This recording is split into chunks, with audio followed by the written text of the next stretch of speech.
Conker's Bad Fur Day first came out on the Nintendo 64. Back in those days, I was still a kid and such a console was completely out of the question since my parents had once bought me a Sega Mega Drive just 2 years prior and another console was simply not in the cards for me. To be honest, I also wouldn't buy my kid a new platform every 2 years. That just seems unreasonable. Regardless, the point is I never got to play it. When the more powerful consoles came much later, I was late for that party as well and mostly chose Sony.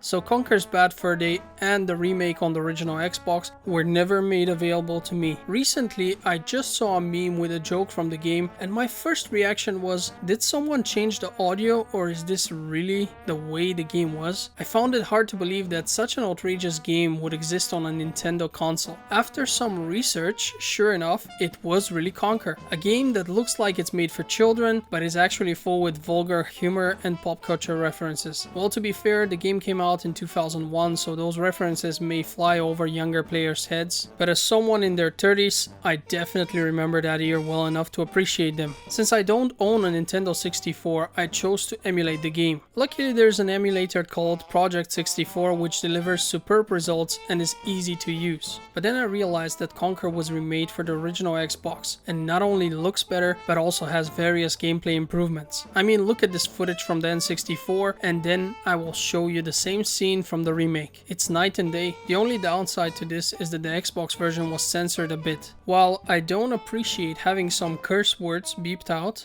the pros easily outweigh the cons here, so I chose the original Xbox option. Surprisingly enough, there is only one good alternative when it comes to emulation, and that's Zemu. If anyone needs help getting the game to work there, let me know because there is a bit more to it than it is with the Project 64 emulator. Another thing to consider is that at the time of this review, the game will still crash quite a bit in some sections. Luckily, I was able to get in touch with the developers of the emulator, and with their help, I've managed to play through the whole game. I've also provided them with a very detailed account of most crashes, so it is quite possible that they will be fixed by the time you are attempting to play the game. These guys are extremely motivated and they are investing their free time in this project, so big thank you to them. Sadly, the crashes were not the only issue here. The game was designed to run at 30 frames per second and in some rare occasions might even dip down into the 20s. This is annoying but definitely still perfectly playable. It took me 11 hours to beat it and by then I was absolutely used to the way it runs. Perhaps the biggest problem I see is actually the ever so slight input lag. This is not emulator related, mind you, and can be experienced in the N64 version as well. Luckily, there aren't many platforming sections and you get unlimited continues with a good checkpoint system, so while it can be annoying, you will be able to handle it. Now that I've spoken about the technical problems I had to deal with, let's talk about the actual game. We play as Conker, a squirrel who was out on a night with the boys. He drank a bit too much and now has to find his way home. That journey is pretty much the timeline of the whole adventure. Not only does he get lost, but he also stumbles upon lots of conflicts that don't concern him but have the potential to earn him a few bucks, and he's definitely not above doing a few odd jobs for cash. In addition to that, the king of the land has a three-legged table which needs fixing, and his chief scientist decides that the only possible fix would be to place a red squirrel as the table's fourth leg. So now Conker has to deal with that as well. As you can see, the story is beyond absurd and the whole experience is like watching one of those idiotic comedies. It's not for everyone, but I personally enjoy them greatly, so the exaggerated humor almost always works for me. We go through multiple zones, most of which will have their own boss fights. These usually are designed in such a way that the player has to figure out what it is the game actually wants them to do before the boss can be defeated. Simply attacking won't work. Usually one has to use the environment in order to get the boss into some sort of a weakened state, and then it becomes possible to deal some damage. This can at times be unclear though. In fact, I found myself wondering where to go next on several occasions as well. The game offers a relatively open map at first. One of Conker's primary tasks involves collecting money. Some of it is impossible to miss, while other places will require careful observation and planning. Unfortunately, the game does not explain to us that money really matters and it's not just some random collectible, at least not until much further into the game.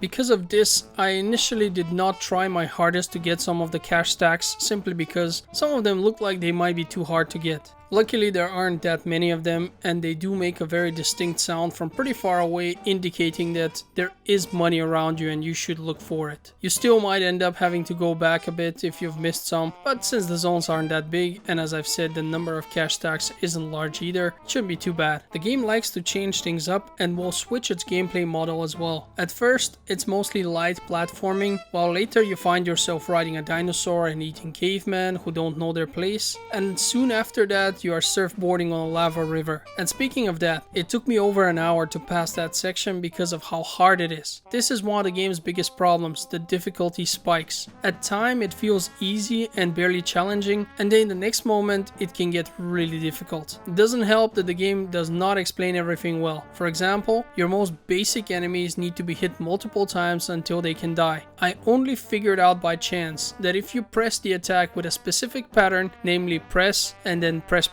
Conker will instead perform a quick 3-strike combo which will instantly kill the target. In the later sections, the game actually becomes a third-person shooter, and those parts were exceptionally hard for me. I am simply terrible at aiming with a gamepad, and it didn't help that some sections have enemies which will kill you with a single hit, so mistakes are punished severely, although you still have good checkpoints so that you are never too far from the section that killed you. The game will also include one-hit kill traps, the proximity to which can be a bit hard to judge. Last but definitely not least is the fact that Conker takes fall damage, and he does take a lot of it too. Even minor heights will fuck him up good. I have to mention that the Xbox version of this game is considered the much easier one. The N64 doesn't have 2 analog sticks, so those shooting sections and the general control of the camera are much harder there. Not to mention that some sections have been optimized exactly because the devs have seen how frustrated the players can get. As I've mentioned before, this game can suddenly become very difficult for no reason. On the other hand, I actually laughed quite a bit while playing it. It's original, it's unapologetic, and will not shy away from making fun of pretty much anything. Not a single character in the game is right in their head, everyone's egoistic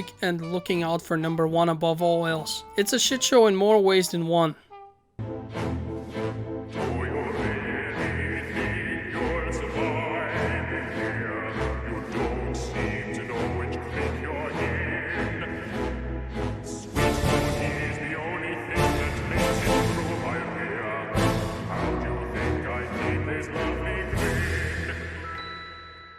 Some more caviar. Conker's Bad Fur Day is the kind of game you simply can't experience in modern times. Although we need this kind of humor more than ever in this day and age where only the appropriate kind of jokes are allowed. At the end of the day, the question remains if playing this game is worth the hassle. For me, it definitely was. I only regret not having played it earlier. But if you are curious, yet not curious enough to deal with all of it, you could just watch a playthrough here on YouTube. That way you avoid all of its problems and still get to enjoy the humor and crazy story. Is it a masterpiece? No, but it's special in its own way and deserves to be experienced. If you do decide to give the emulator a try, you can send me an email and I will be happy to assist you however I can. With that having been said, I want to thank you for watching Game Filter. Don't forget to check out my Patreon page where I post links to all the best free games I find around the internet. I hope to see you again next time. Until then, have a great day.